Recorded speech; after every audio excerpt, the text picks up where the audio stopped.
हाँ जी students, welcome to the new lecture of BMTE 141, जिसके अंदर आज हम पार्ट नंबर 7 करने वाले हैं और इसमें हम मल्टीपल क्वेश्चन को रिवाइज करने वाले हैं, जो कि एग्जाम के पॉइंट ऑफ व्यू से बहुत ज्यादा इंपॉर्टेंट है। यानी कि ये सारे क्वेश्चन आपके एग्जाम में पूछे जा चुके हैं। ये 2 नंबर का, ये 3 नंबर का, ये 4 नंबर का और अगेन ये 4 नंबर का।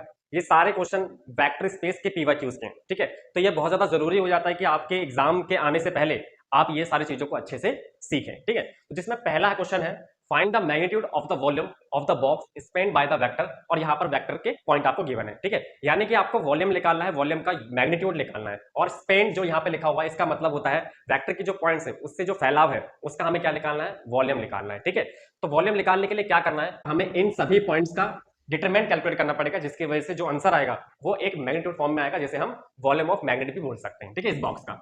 तो उसको निकालने का क्या तरीका है, सबसे पहले मैग्नीट्यूड का साइन डालेंगे और जो सारे पॉइंट है उनको रो वाइज पुट कर देंगे इस तरीके से।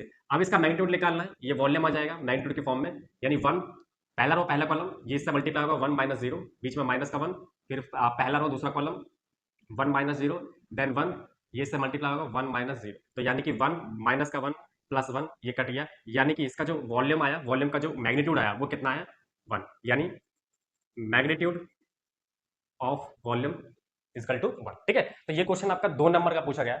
तो अब क्वेश्चन नंबर 2 है, जिसमें करना क्या है, determine the equation of the plane, यानी कि हमें प्लेन की इक्वेशन बतानी है और वेक्टर का जो स्पेस है वो स्पेंड हो रखा है by a vector this and this, ठीक है। इसके थ्रू हमें क्या निकालना है, इसका इक्वेशन निकालना है प्लेन, ठीक है। तो इक्वेशन ऑफ प्लेन का जो फॉर्मूला होता है वो होता है a x minus x0 plus b y minus y0 and c z minus z0, ठीक है। तो सबसे पहले हम a b c निकाल लेते हैं। वो कैसे निकालेंगे, अगेन डिटरमिनेंट फॉर्म से निकालेंगे, i j k, और पहला वेक्टर का पॉइंट ये रहा और दूसरा वेक्टर का पॉइंट ये रहा, ठीक है। इसको सॉल्व करेंगे, यहाँ से डिटरमिनेंट कैलकुलेट करेंगे तो ये आ जाएगा 1, ये हो जाएगा 1 प्लस 1, ठीक है। तो यानी कि आ जाएगा 0i माइनस का 2j एंड 2k, ठीक है। तो अगर मैं इस वेक्टर की पॉइंट की बात करूं तो वो आएगा 0 माइनस 2 एंड 2। तो ये होता है a, ये होता है b और ये होता है c, ठीक है। तो हम मान के चलेंगे ये जो पहला पॉइंट है ये abc है, और दूसरा पॉइंट होगा वो हम मान के चलेंगे कि वो ओरिजिन से है, और ये इक्वेशन ऑफ प्लेन है। तो यहाँ पर हम इसकी वैल्यू डालेंगे, तो a की वैल्यू आ जाएगी 0, ये x माइनस x0 0 होगा क्योंकि ये ओरिजिन से पास हो रहा है, b की वैल्यू माइनस का 2, तो ये हो जाएगा y माइनस 0, एंड c की वैल्यू 2 z माइनस 0, ठीक है। तो ये आ जाएगा माइनस का 2y प्लस का 2z बराबर में 0, माइनस का y प्लस का z इक्वल टू में 0। ये हमारे पास हो जाएगी इक्वेशन ऑफ प्लेन। अब क्वेश्चन नंबर 3 है। क्वेश्चन नंबर 3 में क्या करना है, check whether the set of vector, या आपको 3 वेक्टर गिवन है और हमें ये बताना है कि ये क्या है, ऑर्थोनॉर्मल सेट है या नहीं है। ऑर्थोनॉर्मल मतलब होता है कि ये सारे वेक्टर एक दूसरे के नॉर्मल फॉर्म यानी कि म्यूचुअली परपेंडिकुलर है या नहीं। और ये हमने सीखा हुआ है लोअर क्लास में कि दो वेक्टर जब म्यूचुअली परपेंडिकुलर होते हैं तो इनका डॉट प्रोडक्ट कितना होता है, 0 होता है, ठीक है। और इन सभी का मैग्नीट्यूड 1 भी होना चाहिए, ठीक है। तो ये होता है ऑर्थोगोनल। तो सबसे पहले हम क्या करते हैं, इनका मैग्नीट्यूड निकाल के चेक कर लेते हैं क्या वो एक्चुअल में 1 आ रहा है या नहीं आ रहा, ठीक है।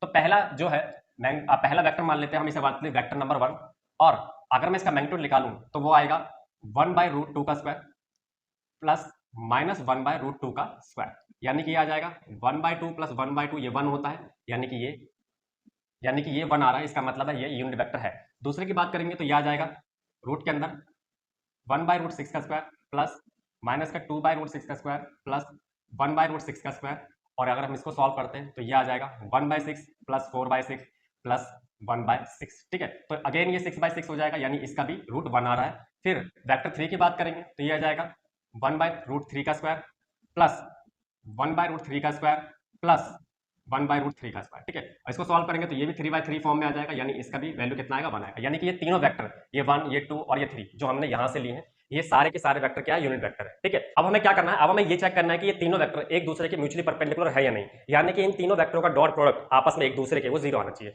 तो सबसे पहले हम निकालते हैं वेक्टर 1 का डॉट प्रोडक्ट वेक्टर 2 से। तो i वाला i से मल्टीप्लाई होगा, j वाला j से होगा और k वाला k से होगा। तो जब हम i वाला i से करते हैं तो 1/√2 का मल्टीप्लाई होगा 1/√6 से, देन प्लस का साइन, ये k की वैल्यू है और यहाँ पर भी k को लेना है क्योंकि यहाँ पर j 0 होगा तो उसको करने का कोई फायदा बनता नहीं है। तो ये आ जाएगा माइनस का 1/√2 मल्टीप्लाई बाय 1/√6, ठीक है। ये पूरा का पूरा सेम है, ये कट जाएगा यानी कि 0 आ जाएगा। इसका मतलब है वेक्टर 1 और वेक्टर 2 के ये एक दूसरे के क्या है, म्यूचुअली परपेंडिकुलर है। फिर हम वेक्टर 2 का वेक्टर 3 से चेक करते हैं तो वेक्टर 2 ये रहा, वेक्टर 3 ये रहा, जिसमें 1/√6 का मल्टीप्लाई होगा 1/√3 से, देन प्लस का साइन, माइनस का 2/√6 का मल्टीप्लाई होगा 1/√3 से, देन प्लस का साइन, 1/√6 का मल्टीप्लाई होगा 1/√3 से, ठीक है। तो देख सकते हो ये माइनस का 2 है और ये प्लस हो जाएगा आपस में, तो ये प्लस का 2 हो जाएगा। तो अगेन ये भी कट जाएगा तो कितना आ जाएगा, 0 आ जाएगा। फिर हम चेक करेंगे वेक्टर 1 का वेक्टर 3 से, ठीक है, यानी इसका और इससे। तो ये हो जाएगा 1/√2 का मल्टीप्लाई होगा 1/√3 से, देन माइनस का साइन 1/√2 का मल्टीप्लाई होगा 1/√3 से, ये भी कट जाएगा क्योंकि ये प्लस का है माइनस का है और ये जीरो आ जाएगा। यानी कि वेक्टर 1 वेक्टर 2 की म्यूचुअली परपेंडिकुलर है, वेक्टर 2 वेक्टर 3 के म्यूचुअली परपेंडिकुलर है और वेक्टर 1 वेक्टर 3 के म्यूचुअली परपेंडिकुलर है। तो इसका मतलब है कि ये तीनों वेक्टर ऑर्थोगोनल सेट का प्रॉपर्टी है। ठीक है, तो इस तरीके से हम क्वेश्चन नंबर 3 करेंगे। अब क्वेश्चन नंबर 4 जो है वो करना है, using row reduction find the a basic B for the vector space spanned by the set. ये वेक्टर के आपको सेट दे रखे हैं जिसमें ये दे रखा है कि जो बी है वो सबसेट है एस का। ठीक है, यानी कि ये सैंपल स्पेस का ही एक पार्ट है। ठीक है, तो अब हमें क्या करना है, अब हमें इसको क्या करना पड़ेगा, रो रिडक्शन मेथड से इसको सॉल्व करना पड़ेगा और बताना पड़ेगा बी जो है बेसिक फॉर्म में। बेसिक फॉर्म मतलब का ये क्या है, जितने ऑर्डर का मैट्रिक्स और कॉलम होगा उतने ही ऑर्डर का क्या आना चाहिए, रैंक आना चाहिए। ठीक है, तो सबसे पहले हम इसको मैट्रिक्स फॉर्म में कन्वर्ट कर लेते हैं, यानी कि 1 माइनस का 1 1 माइनस 1 1 2 एंड 1 2 4। ठीक है, हमने इसको मैट्रिक्स ए मान लिया। अब हमें क्या करना है, अब हमें रो 2 और रो 3 को क्या बनाना है, जीरो बनाना है। तो रो 2 में ऑपरेशन लगा देंगे रो 2 प्लस रो 1 एंड रो 3 में ऑपरेशन लगा देंगे रो 3 माइनस का रो 1। ठीक है, तो हमने जो ऑपरेशन लगाया है वो रो 2 और रो 3 में लगाया है, इसका मतलब है रो 1 एज इट इज रहेगा इस तरीके से। ठीक है, इसको इससे प्लस करूंगा ये जीरो हो जाएगा, ये भी जीरो हो जाएगा, ये 3 हो जाएगा। ठीक है, अब मैं बात करूं रो 3 को, तो इसको इससे माइनस करना है, ये जीरो आ गया, इसको इससे माइनस करना है, ये 3 आ गया, इसको इससे माइनस करना है तो ये 3 हो गया। ठीक है, आप क्लियरली देख सकते हैं कि ये वाला पार्ट 1 होना चाहिए, ये दोनों जीरो होना चाहिए और उसके हिसाब से डायगोनल में ये वाला जो एलिमेंट है ये 1 होना चाहिए और ये जीरो होना चाहिए। ठीक है, और ये तो ठीक है, तो हम क्या करेंगे, इसको इसके तरह से बनाने के लिए हम क्या करेंगे, रो 3 को रो 2 से इंटरचेंज कर देंगे। ठीक है, तो होगा क्या 1 माइनस 1 1, ये वाला पार्ट ऊपर चला जाएगा, नहीं 0 3 3 और ये 0 0 3। ठीक है, तो हम देख सकते हैं डायगोनल एज इट इज हो रहा है। ठीक है, अगर यहाँ से मैं 3 कॉमन लूंगा तब भी कोई दिक्कत वाली बात नहीं है, ये उसकी प्रॉपर्टी को फॉलो करेगा। अब हम क्लियरली देख सकते हैं कि ये जो मैट्रिक्स है ये 3/3 की है और मैं अगर इसकी रैंक की बात करूंगा तो रैंक भी कितना आएगा, 3 आएगा। इस तरीके से हम ये सारे क्वेश्चन को करते हैं। ठीक है, तो ये वेक्टर स्पेस के वो सारे पीवाईक्यूज हैं जो कि आपके एग्जाम में पूछे जा चुके हैं। ठीक है, सो अगर आपको वीडियो पसंद आई हो, वीडियो के सारे कॉन्सेप्ट अच्छे समझ में आए हो तो वीडियो को लाइक कर देना, चैनल पर नए हो तो चैनल को सब्सक्राइब कर देना। मिलते हैं फिर नेक्स्ट वीडियो में, टिल देन टेक केयर।